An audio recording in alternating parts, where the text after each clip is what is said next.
Welcome to Kenton Teaches. Enjoy the video. In this video, I will show you how to make oyster mushroom soup at home. This easy method ensures a delicious and comforting meal with minimal effort.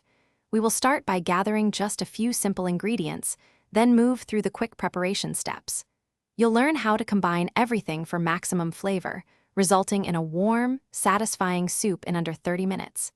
Get ready to enjoy a delightful homemade dish. For our delightful soup, you'll need about 8 ounces of fresh oyster mushrooms, gently cleaned and sliced.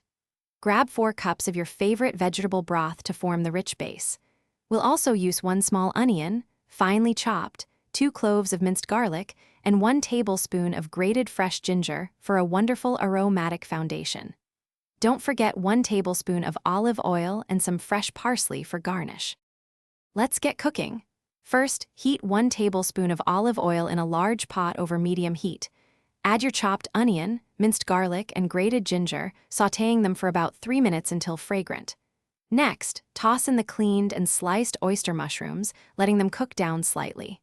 Finally, pour in 4 cups of vegetable broth, bringing the mixture to a gentle simmer. This builds our soup's incredible depth. Now for the final touches. Allow your soup to simmer gently for 15 to 20 minutes, letting all those wonderful flavors meld together perfectly. Taste and adjust the seasoning with salt and freshly ground black pepper as needed. Before serving, garnish each bowl with a sprinkle of fresh parsley or chives for a pop of color and extra freshness. Enjoy your warm, comforting, and incredibly easy homemade oyster mushroom soup. Thanks for watching. Please subscribe if this video was helpful.